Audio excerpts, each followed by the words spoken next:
Is the source of everything and is the blood of our souls and existence itself. My mind tried to conquer these feelings like God is love. My heart intuitively created a space in my mind for the inception of the idea that love is God. Faith is God and will elevate you to next level blessings. How can we speak about sustainability without speaking about the sustainer? The soul is life. It never touches death.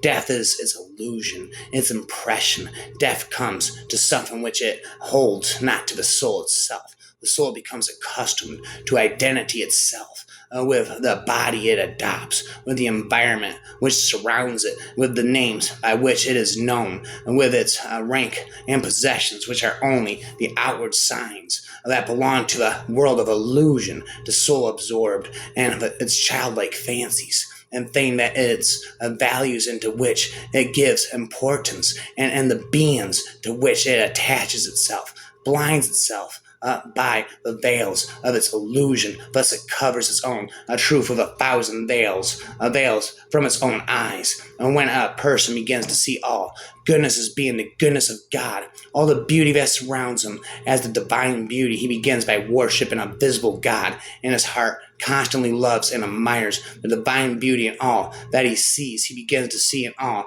that is visible, and single vision all becomes for him the vision of the beauty of God. His love of beauty increases his capacity to such a degree that great virtues such as tolerance and forgiveness spring naturally from his heart. Even things that people mostly look upon with contempt, he views with tolerance. The brotherhood of humanity he does not need to learn, for he does not see humanity. He sees only God. And as this vision develops, it becomes a divine vision which occupies every moment of his life. In nature, he sees God. In man, he sees his image. And in art and poetry, he sees the dance of God. The waves of the sea bring him a message from above, and the swaying of the branches and the breeze seems to him a prayer. For him, there is a constant contact with his God. He knows neither horror nor terror, nor any fear. Birth and death to him are only insignificant changes in life. Life for him is a moving picture which he loves and admires, and yet he is free from it all. He is one among all the world. He himself is happy, and he makes others happy.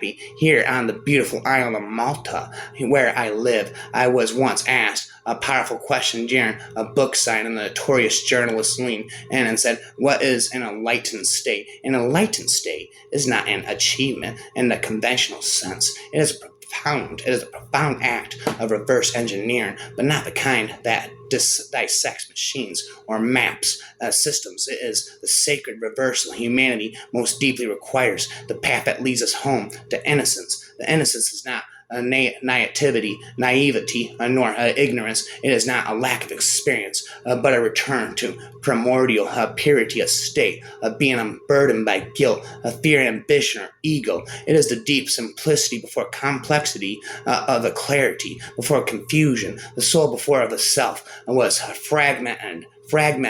We live in an age that exalts forward, emotion, growth, evolution, mastery. We measure success by how far we reach, how much we accumulate, how fluently we command machines are built, towers of silicon. But in this relentless pursuit of becoming, we seldom ask what was lost in the building, what sacred parts of ourselves were quietly exiled in the name of progress. To truly reverse engineer the self is not regression, but conscious, unlearned, and it is the peeling away of fear, pride, and over complexity. It is the courageous act of remembering what was once whole, simple, and true, and the wholeness is known as primordial wisdom. It is not learned but revealed, not built but uncovered. It is the light behind the eyes, the stillness beneath the noise, the truth that precedes all stories, and so the highest evolution may not lie die and becoming more, but becoming less, until what remains is real, until we return not to a time, but to a state, until we remember not what we have done, but who are we, who we are. This is a journey home to innocence. This is the return to, this is an awakening. You do not lose and become less. You lose and become more and more aware, more hollow, more infinite. Love will become your God or goddess.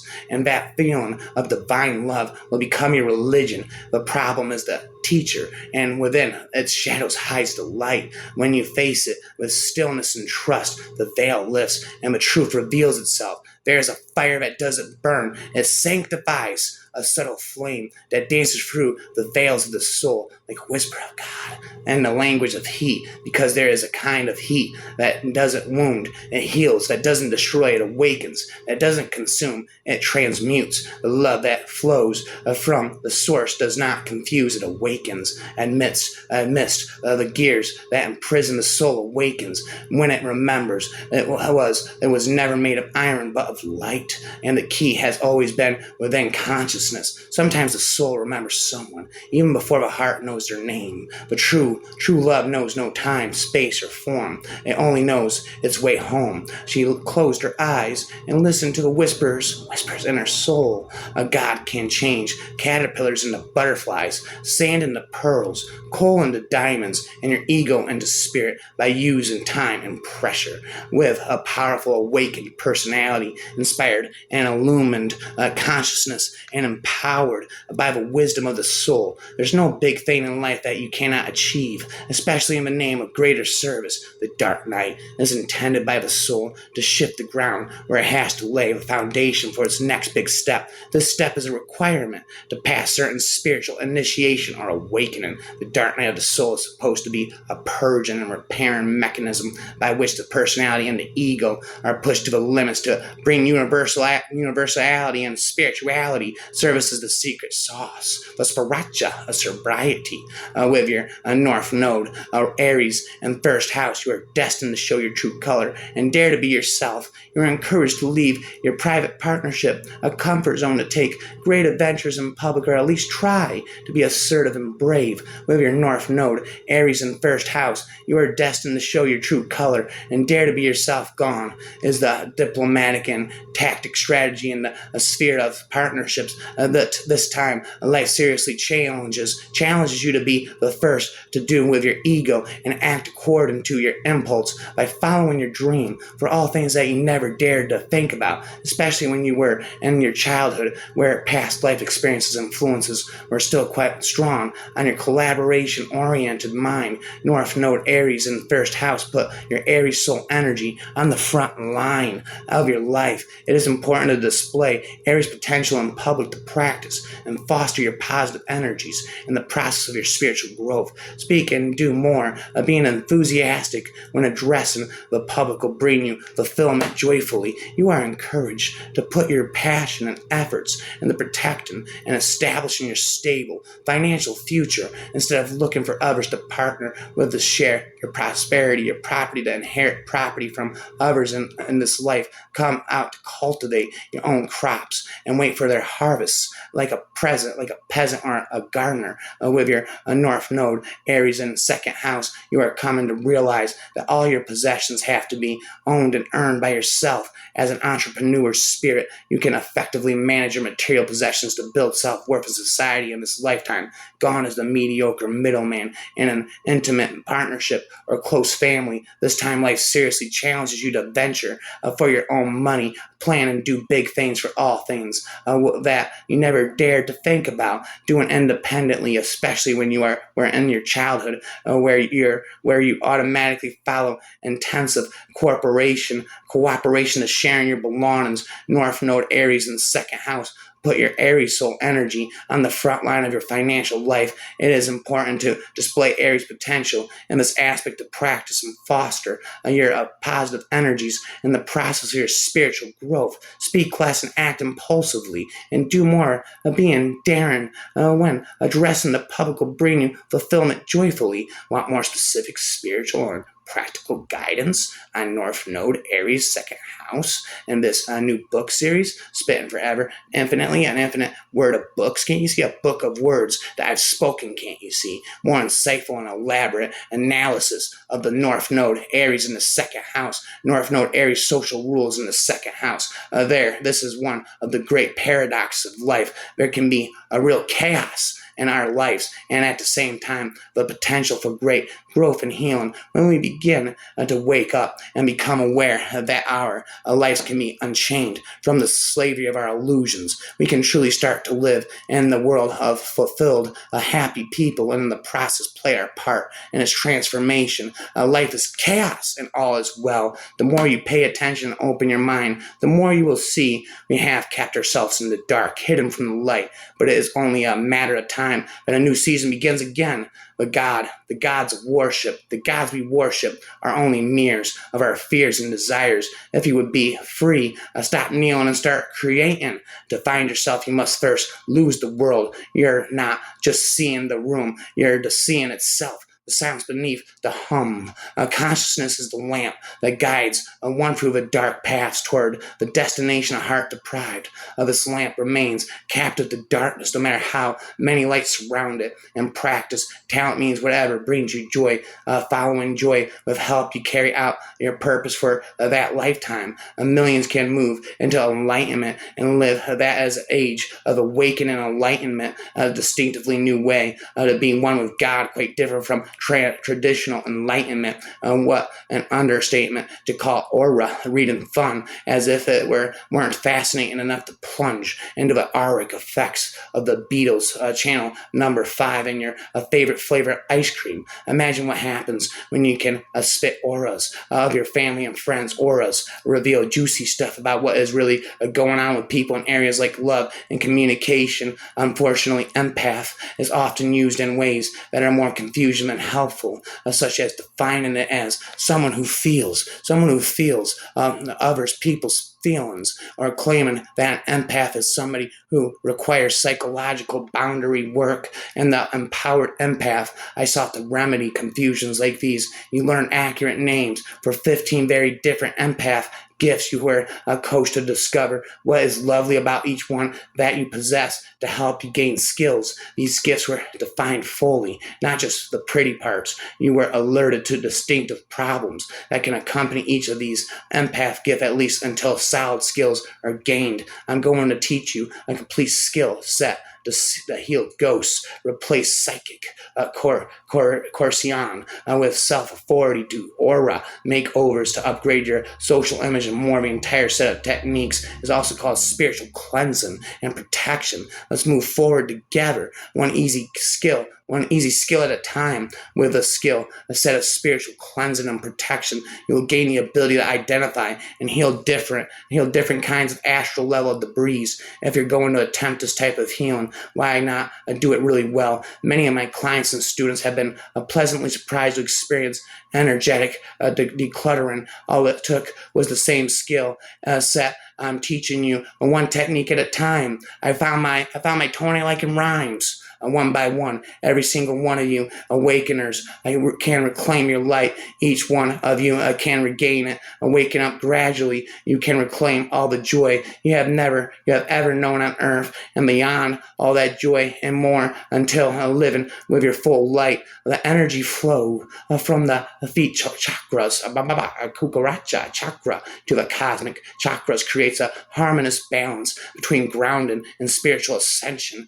Each caveman who could barely think, they must have seen it, that sky, and tribal people bossed around by their village chiefs, even shackled slaves who might briefly feel freed simply because the sky was so vast, and for a few moments their eyes could own a rich emptiness that they had a right to see, just like anyone else, because everyone out of Earth's people who felt small, eventually they must have discovered how they could look upward, and maybe that simple that simple black sky might have whispered to them the very same thing we are feeling now. Never give up hope, despite always being successful as a co-creator with God. You may encounter one problem, whether you're involved in organized religion or what I call disorganized religion, whether you're an Olympic athlete, a sophisticated theologian, or a world-class lover of humanity. Good intentions can bring you godlike knowledge, but that doesn't guarantee a life where you actively co-create with God. For this to happen, it helps to learn about yourself, not just some faraway almighty being. How were you designed for knowledge and service? Quick, glib answers won't do. They won't satisfy the longing to experience those gifts directly, all the way from the surface of life to the deepest part of you. One reason to fully own your gifts is that they can help you experience God more clearly. Over time, your consciousness wakes up little by little, more by more, and you earn a standard to do better than simply have conversations with God. Together, you co-create with God. May you awaken each day with a heart attuned to the sacred rhythms of your becoming, a heart that knows how to listen for the quiet, steady whisper of growth that lies hidden beneath the surface of your daily life as the butterfly emerges from its cocoon, transformed and radiant, as to may you honor the tender and intricate process by which your soul unfolds ever towards the light of its true essence. The mind always dwells on the unreal. It is lost in the maze of past and future. The past doesn't exist and the future is an illusion. To be awake is to be present. All anxiety is separation anxiety. Our need for love and belonging or going without it is at the heart of all our fears. This whole world is going from unconscious to conscious, kicking and screaming all the way there. We are moving from animal to imago, dia, and to an image of God, which is unlimited and eternal love.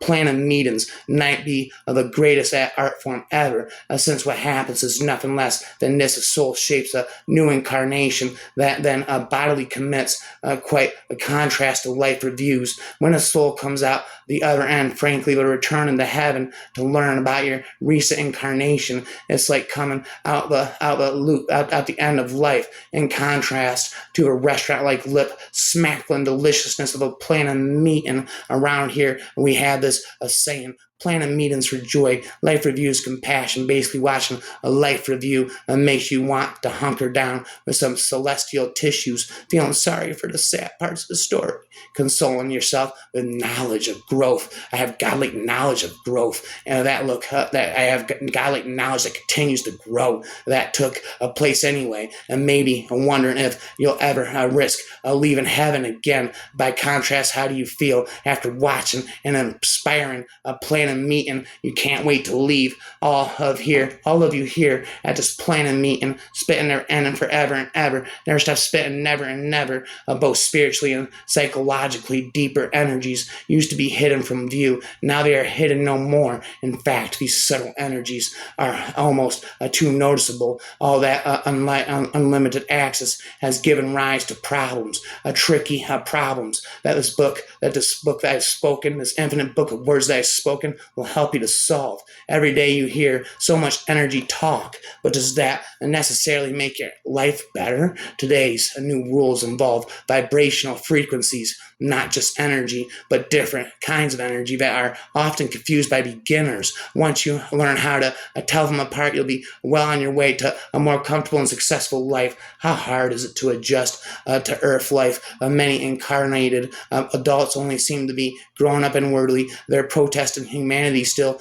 angels in human form who never managed to accept those harsh and dumbed down vibrational frequencies. No matter how many years they breathe air and how strongly their human hearts beat, understandably so, every normal adjustment to human life could be considered a triumph, especially in the waning years of the age of faith. Even if nothing else were strange about human lifetimes in this era, growing into adulthood requires decades to learn how to run the body, gain a sense of self, manage money then dependent upon the particulars of a life contract. Additional challenges add to every lifetime intense potential for education. Who are you? The sense of identity you have as a person could be that's where you used to be get clobbered back in the day. Didn't those unskilled empath merges make it hard to find out who exactly you were? You, of all people, developing a sense of identity, a means gaining a workable conscious set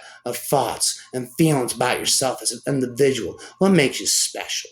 Why would people want to get to know you? And who will they meet when they do? Refining your personal sense of identity can help you to feel safe and whole. Have you ever wondered what it is the purpose of my life? Well, here's one short answer. The purpose of your life on earth is to evolve spiritually. Service to others may be involved, or you might find for certain stretches that you go through, the focus needs to be on fulfilling your own personal needs, which is honorable too.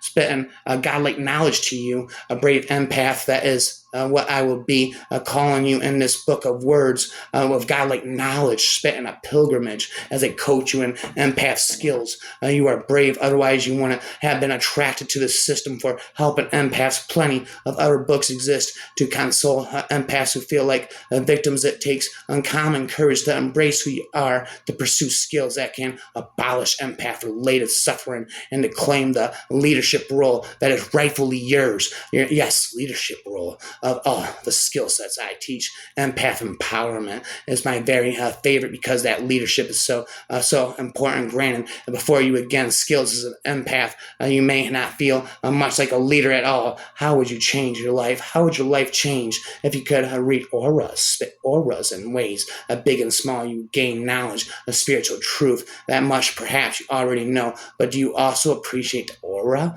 Reading can bring you down to earth benefits. Ordinary things turn amazing, from kissing babies to playing with puppies. If you thought your TV was in a color before, wait until you turn on the auras. Yes, auras can be watched on TV, photos in your daily newspapers, snapshots, family reunions, your favorite baby picture that shows you with chocolate pudding smeared all over your face. All of these have auras, and you can definitely learn to spit them. Though you can't spit them like me, though. Infinite whoa, though ever present as your helper and creator, God has made a sanctuary of free will where only you are in control. It's your consciousness. However you choose to wake up that truth-seeking awareness within, God will support you. Hasn't it happened so far? What if you seek God by means of beliefs? God will illuminate the truth within those beliefs. What if you ask God to live within your heart? No problem. It always has always been so. What if you resolve to honor your body as God's temple?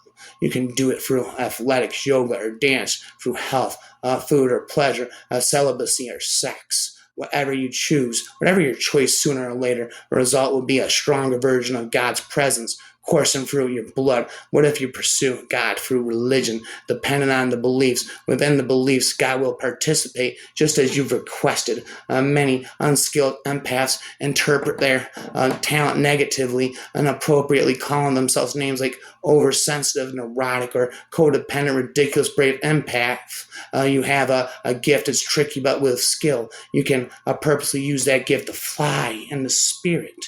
Although spiritual awakening is lovely, it won't bring you anywhere close to enlightenment. Step by step, this is how the manual will explain exactly what to do and why in order to pursue the real deal spiritual enlightenment. Have you been feeling homesick for heaven? Gain knowledge godlike knowledge that can help you help you to solve the ache of separation from God. In the process, you just might begin to embrace your humanity more fully than ever before. And when you're an unskilled empath, other people in the room can seem way more vivid than you. It is common for you to have one or more of the following experiences while you're with others, wondering what it is like to overcome, to be someone else, experiencing a depth, what it feels like to be that person, finding problems, pains, or fears in others, no trying, wishing that things could be better for that other person, wishing that somehow You could help observing someone's conversation, even if it isn't yours. You automatically notice what's going on beneath the surface when somebody has a negative judgment of you. It may seem overwhelmingly obvious and no more secret than if he or she started singing La Bamba in a very loud voice. You might even slide into acting differently, more like the way you're expected to act. Come to think of it, you may define yourself in that room much as a bat world. Why? Why you're doing a human version of echolocation. Echolocation depending on how you sound to others. That's how you find yourself. That's how you find yourself in this age of awakening. Millions of people can move into spiritual enlightenment. When you prefer to be one of them, key to seeking enlightenment now is learning about something else that's new, widely available. Only since the shift into this age of awakening, come learn about your new consciousness, position, and superpower. Even if you don't yet know what that means, surprise, you're already using it. However, until you learn how to use it on purpose, you're almost guaranteed to misuse it. Of course, this book of words will reveal plenty about the superpower and how to use it productively. What kind of skill matters for an empath, not psychological boundary work or anything about behavior, not energy work to clean up the mess from being an unskilled empath, not avoiding energies or negative or overwhelming people. With appropriate skill, an empath can go anywhere while reading, while remaining, while spitting, energetically protected. This kind of skill empaths need comes from using your awareness, a general way of being awake inside. Ever since you were born, all your waking hours, you have had awareness. Spent there and spent subconsciousness, consciousness. Although your heart is in the right place, let's take a fresh look at all you've been told about seeking enlightenment. Not only beautiful, sad, that teaching is also probably wrong. Why? Quite simply, it's outdated. Of course, the age of awakening should matter to the spiritual seeker. Awakening should matter to every spiritual seeker. Ever since the shift on December 21st, 2012, it has become easier and far faster than ever before to reach spiritual enlightenment. But why exactly? In subtle ways, human consciousness, your consciousness functions differently now. That matters. You see, moving toward enlightenment involves your personal consciousness. Maybe we human beings became energy sensitive because of something bigger, a vibrational shift to the entire planet that begun to build over the centuries, accelerated even more rapidly starting in the 1980s and clicked into place on that fateful day in 2012 after the once in an eon age change. All of humanity shifted into the age of awakening. Your manicured lawn did dissipate, revealing a garden dug with holes, secrets germinated deeper than blossoming into a botanical madness, a mix of grass, stalks, and fallen leaves swept single letters across the ground, digging and planting them into the dirt. You helped me bring earth to my words, like clay was the sand in my fingers, molding into hooded, echoing figures, past clay voices mixed with seawater, gurgling, or words of anger and blame. I now smear and sand clay upon my dress, white linen, heavy with new marks. I carry the harsh voices as I spin around and open my arms to the lighthouse, a summon in my energy. I silence my inner screaming, a twirling amongst the sparks. I lift the hem of my skirt, of my shirt, a welcoming raw air into my skin. Awakening my warrior spirit, I grasped my sword firmly in one hand. In 2012, the age of awakening began. As a result, the rules changed for seeking enlightenment. An empath is someone with at least one significant gift for directly experiencing what it is like to be another person.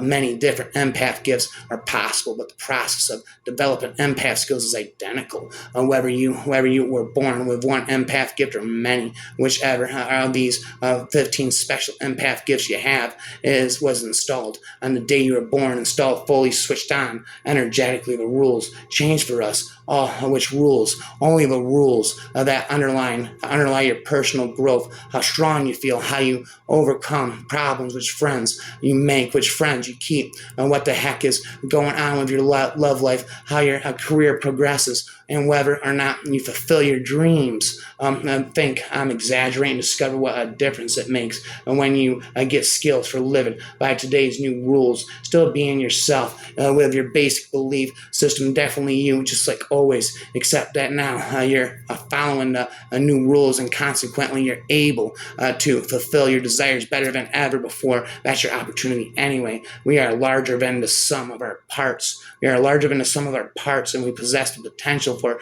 greatness and a magnitude of inconceivable and to our conventional ways of thinking. Awaken, Otera, from this world where nothing is as it seems, and where the truth is hidden in plain sight. An empath is someone with at least one significant gift for directly experiencing what it's like to be another person. Many different empath gifts are possible. At the process of developing empath skills. Skill is identical whether you were born with one empath gift or many. Spending never-endingly longing for heaven won't help you to make the most of this lifetime, the one you have now, especially if you're interested in spiritual enlightenment. Don't treat this precious human life like some pathetic kind of consolation prize. There's a spent infinite rhymes all day and all night. You must keep your eyes open. Don't let yourself hear and marring the dark can coax and hide you, stripping you of your glowing light and nurturing the very fears that torment you. Pilgrims, I'm spitting godlike knowledge.